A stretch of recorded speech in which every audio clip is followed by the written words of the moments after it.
24 अप्रैल को, 8 अप्रैल को मंगल पांडे को फांसी हुई, 24 अप्रैल को 90 फौजियों ने चर्बी वाले कारतूसों का प्रयोग करने से मना कर। छुट्टी का दिन था, मेरठ की छावनी के कुछ फौजी बाजार के अंदर शॉपिंग करने के लिए गए हुए थे। वहां बाजार में किसी एक फौजी ने, कोई एक लड़कियों का ग्रुप जा रहा था, उनमें किसी लड़की को कुछ कह दिया। वो लड़की वापस पलटी और उस लड़की ने वापस पलट के डायलॉग दे दिए कि अकेली लड़कियां देख के बड़ी मर्दानगी फूट रही है, कल तुम्हारे 90 भाइयों को नंगा करके जेल में डाल दिया, तब तुम्हारी मर्दानगी कहां चली गई थी? अच्छा, लड़कियां बेइज्जती करे ज्यादा फील होता है थोड़ा।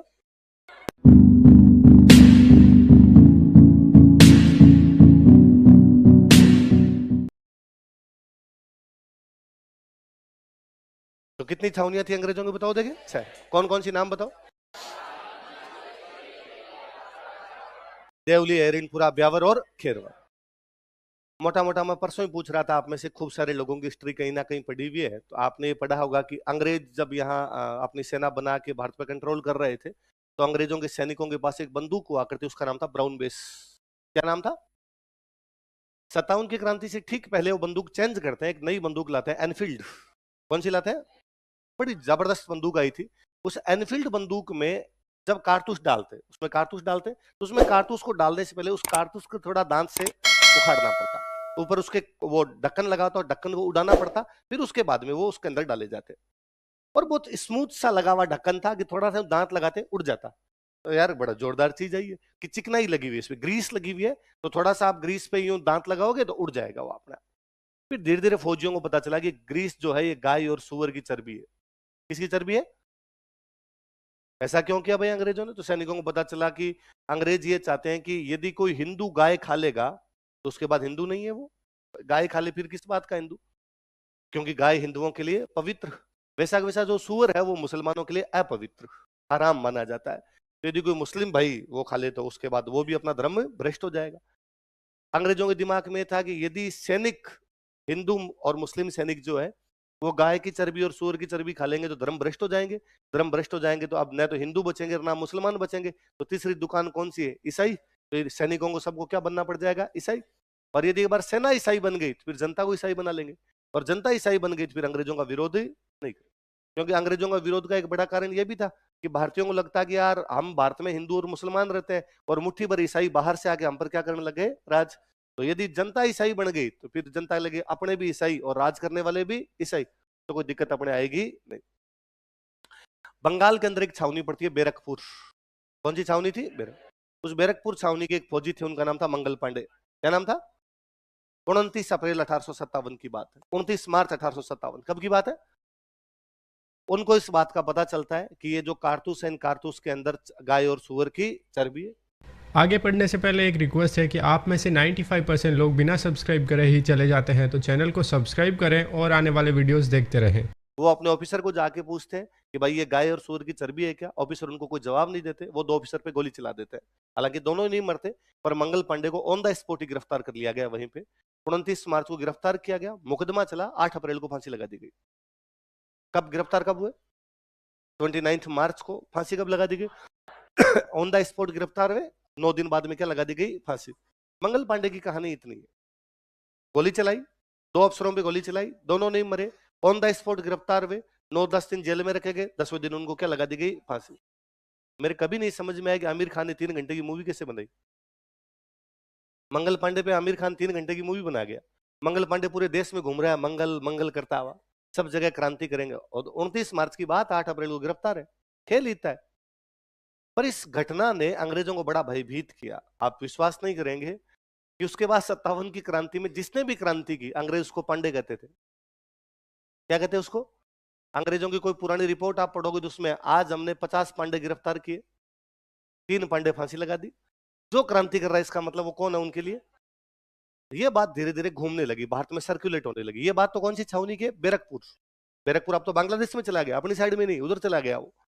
ये बात धीरे धीरे घूमने लगी तो मेरठ की छावनी में। कौन सी?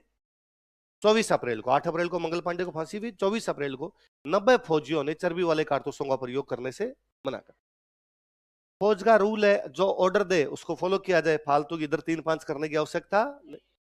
जैसे उन्होंने मना किया तो अंग्रेजों ने पकड़ के उन 90 फौजियों को जेल में डाल दिया, मुकदमा चलाओ और कोर्ट मार्शल करो इनका। 9 मई को उन 90 फौजियों को सजा सुना दी गई।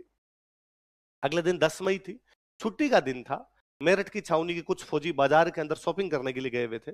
और बाजार में किसी एक फौजी ने, कोई एक लड़कियों का ग्रुप जा रहा था, उनमें किसी लड़की को कुछ कह दिया। वो लड़की वापस पलटी और उस लड़की ने वापस पलट के डायलॉग दे दिए कि अकेली लड़कियां देख के बड़ी मर्दानगी फूट रही है, कल तुम्हारे 90 भाइयों को नंगा करके जेल में डाल दिया, तब तुम्हारी मर्दानगी कहां चली गई थी?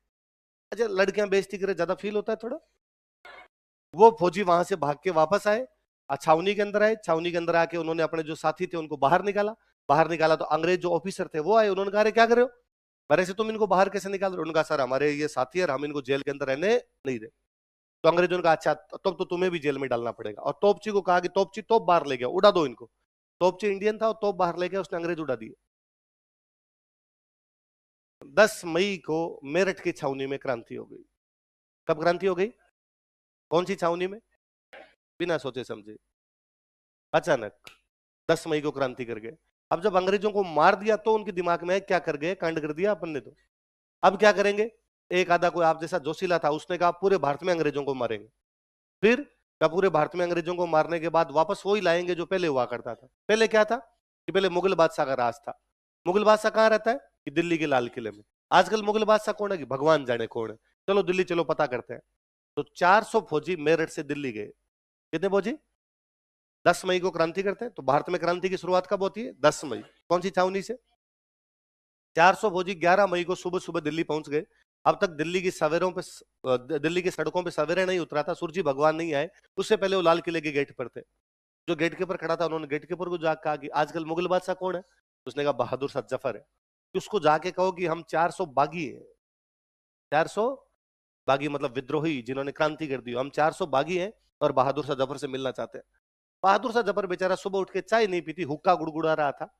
उसको जाकर कि कोई 400 आदमी आपसे मिलना चाहते हैं। उसको लगा कि यार भगवान जाने सुबह सुबह माथा खराब करेंगे। वो भला आदमी, बापड़ा सीधा साधा आदमी, शायरियां लिखता था। अंग्रेज पेंशन दिया करते।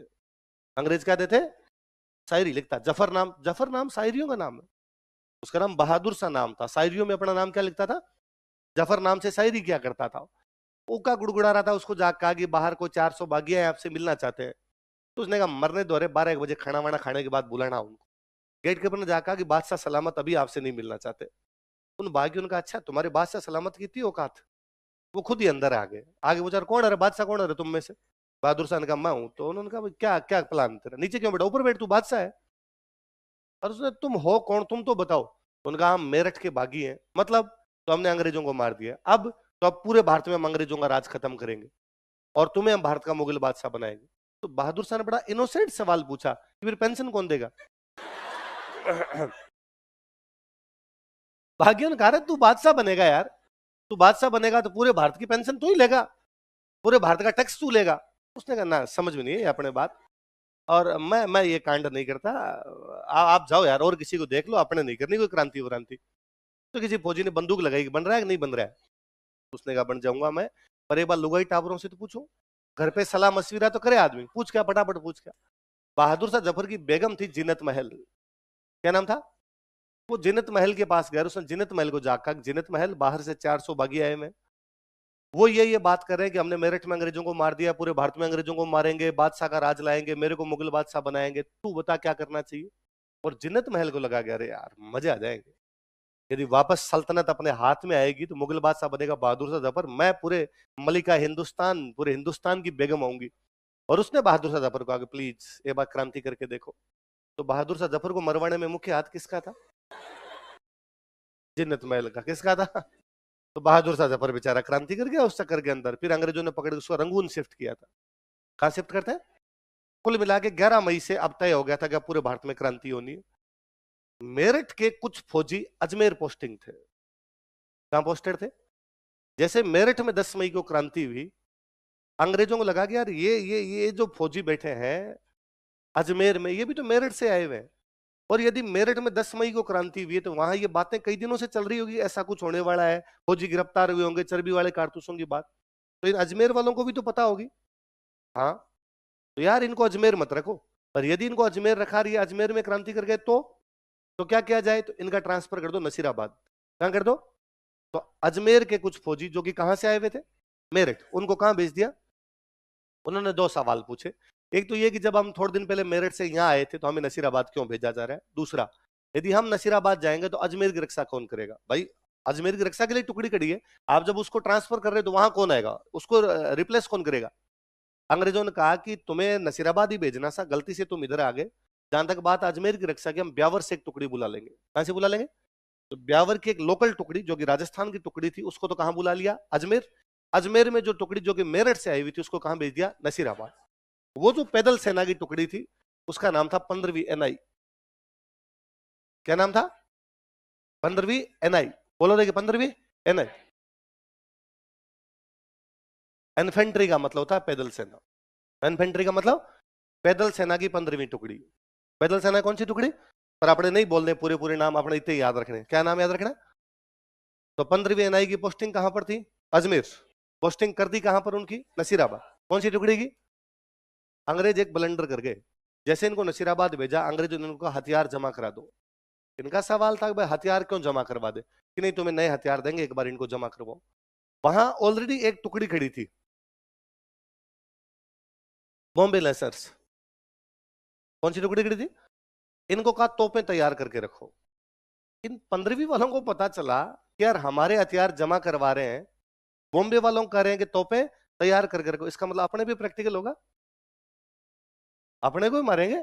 और जब किसी बंदे को ये पता चल जाए ना कि वो मरेगा, तो चाहता है कि सामने वालों के 5 साथ लेके मरूं।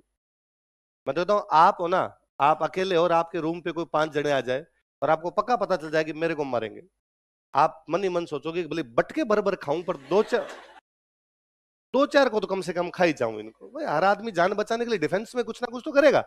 बस 15वीं वाले ये कर गए थे। 28 मई को क्रांति कर गए। कब क्रांति कर गए? तो राजस्थान में क्रांति कौन सी छावनी में शुरू होती है? नसीराबाद। कौन सी छावनी?